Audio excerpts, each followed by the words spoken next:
নমস্কার বন্ধুরা, আমি ঝুমাস ক্রিয়েশনে তোমাদের স্বাগত। আজ আমি তোমাদের সাথে শেয়ার করব মাটন কষার রেসিপি। মাটন তো আমরা সবাই করতে জানি বন্ধুরা, তবে এইভাবে যদি করে নেওয়া যায় খেতে কিন্তু অসাধারণ হয়। আজকের মাটন কষায় আমি কিন্তু প্রেশার কুকার ব্যবহার করিনি, সম্পূর্ণ কড়াতে এই রেসিপিটা আমি করেছি। রবিবারের দুপুরে যদি এরকম মাটন কষা আর গরম ভাত হয়, খাওয়া কিন্তু জমে যায়। তাহলে চলো বন্ধুরা, আমি কিভাবে করেছি মাটন কষা তোমাদেরকে দেখিয়ে দিই। আমি এখানে 1.5 কেজি মাটন নিয়েছি। মাটনটাকে ভালো করে ধুয়ে পরিষ্কার করে নিয়েছি। তারপর এতে দিলাম 3 চামচ রসুন বাটা, 3 চামচ আদা বাটা, 2টো মিডিয়াম সাইজের পেঁয়াজ পেস্ট করে দিলাম, 3 চামচ কাঁচা লঙ্কা বাটা,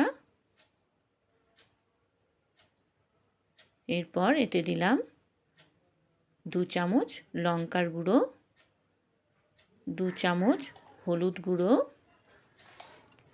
1 চামচ জিরে গুঁড়ো, 1 চামচ ধনে গুঁড়ো, 1 চামচ মতো কাশ্মীরি লঙ্কার গুঁড়ো, 2 চামচ নুন, 1 চামচ চিনি,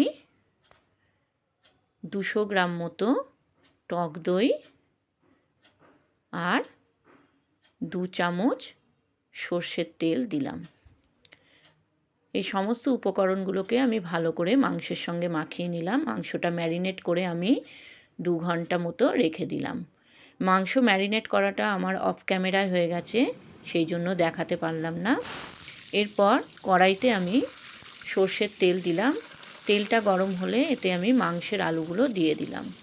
বড় সাইজের আলু 2 ভাগ করে নিয়েছি, দিলাম 1/2 চামচ হলুদ আর 1/2 চামচ নুন।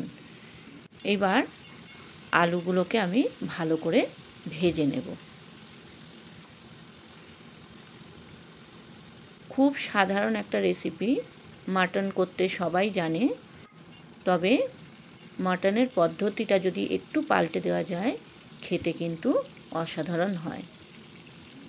তোমরা চাইলে এইভাবে করতেই পারো বন্ধুরা, খেতে কিন্তু খুবই ভালো লাগবে।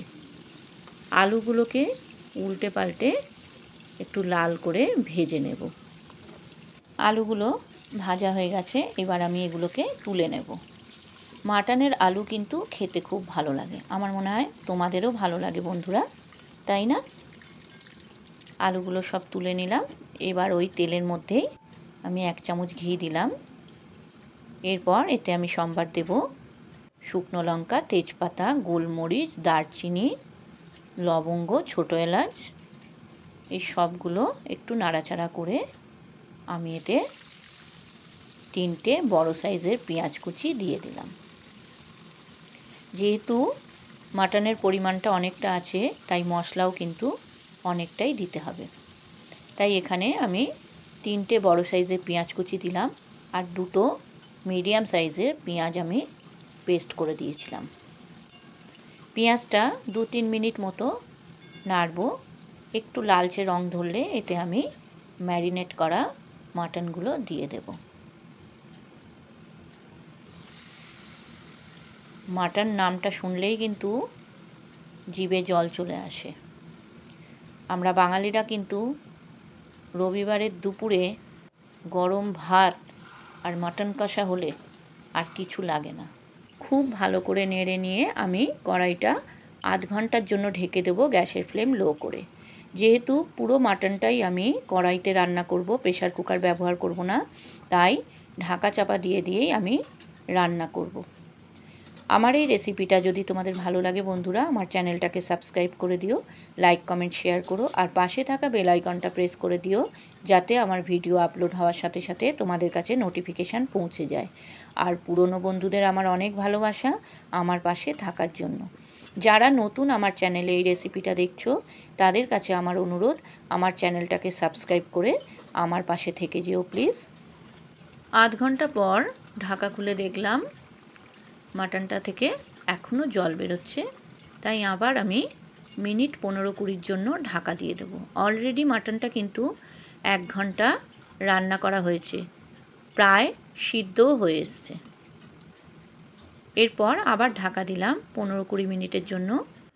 15-20 মিনিট পর ঢাকা খুলে দেখলাম অনেকটাই কষানো হয়েছে, জলটাও অনেকটা কমেছে। এবার গ্যাসের ফ্লেমটা মিডিয়াম করে দিলাম। কিছুক্ষণ ভালো মতো কষিয়ে আবার আমি এটা ঢাকা দেব। দেখো তো বন্ধুরা, দেখে লোভ লাগছে না? মাটন তো সবারই লোভনীয়, আমারও লোভনীয়। আমি খেয়েছি, তবু যেন এটা দেখে আবার খেতে ইচ্ছা করছে। 15-20 মিনিট পর ঢাকা খুলে দেখলাম মাটনটা কষা হয়ে গেছে, মাটন থেকে তেল ছেড়ে দিয়েছে। এইবার আমি এতে আলুগুলো দিয়ে দেব। যেহেতু কড়াইতে রান্না করেছি, সময়টা কিন্তু অনেকটাই লেগেছে। তবে কড়াইতে রান্না টেস্টই আলাদা। প্রেশার কুকারে রান্না করলে মাটনের টেস্ট একরকম হয়, আর কড়াইতে রান্না করলে কিন্তু একরকম টেস্ট হয়। খেতে কিন্তু অসাধারণ হয়েছিল। এইভাবে রান্না করলে তোমাদেরও ভালো লাগবে মাটন কষা।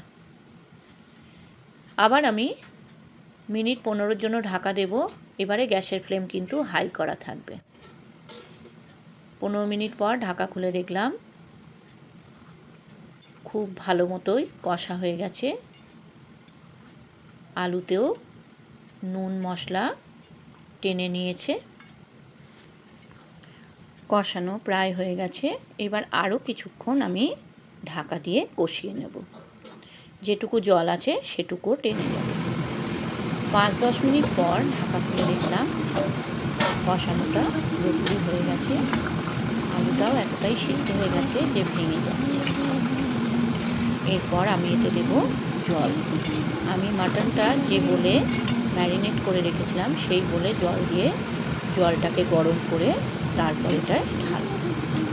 সব সময় মাটন বলো চিকেন বলো, জল কিন্তু গরম ঢাললে তার স্বাদ অন্যরকম হয়। মাটন কষা প্রায় হয়ে গেছে। এবার একটুখানি ফুটিয়ে ঝোলটাকে গাঢ় করে নামিয়ে নেব। টেস্ট করে দেখেছিলাম নুন একটু কম হয়েছিল, তাই 1 চামচ নুন এতে দিয়ে দিলাম। এরপর আমি কড়াইটা ঢেকে দিলাম মিনিট 10-এর জন্য। 10 মিনিট পর ঢাকা খুলে দেখলাম মাটন রেডি। অসাধারণ টেস্ট হয়েছিল, খেতে কিন্তু খুব ভালো হয়েছিল। এইভাবেই তোমরা করে নিও বন্ধুরা। আমি জানি তোমরা জানো, তবুও একটু যদি পদ্ধতি আমরা আলাদা করি খেতে কিন্তু ভালোই হয়। মাটন কষা হয়ে গেছে। গ্যাসটাকে অফ করে আমি এবার বলে তুলে নেব। তোমরা কে কোথা দিয়ে আমার ভিডিওটা দেখছো বন্ধুরা কমেন্টে জানিও, আর রেসিপিটা কেমন লাগলো সেটাও কমেন্টে জানিও। দেখো তো বন্ধুরা মাটন কষা কেমন হয়েছে, লোভনীয় হয়েছে না? খেতে কিন্তু অসাধারণ হয়েছিল। তোমরা এইভাবেই একবার করে দেখো আর আমাকে কমেন্টে জানিও কেমন হয়েছে। তোমরা যারা ফেসবুক থেকে আমার রেসিপিটা দেখছো তারা আমার ফেসবুক পেজটাকে ফলো করে দিও, আর যারা ইউটিউব থেকে দেখছো তারা আমার ইউটিউব চ্যানেলটাকে সাবস্ক্রাইব করে আমার পাশে থেকে যেও প্লিজ। তোমরা ভালো থেকো, সুস্থ থেকো, সবাই সবার পাশে থেকো। আবার আসবো আমি অন্য কোনো রেসিপি নিয়ে। আজকের মতো চলি। ধন্যবাদ বন্ধুরা।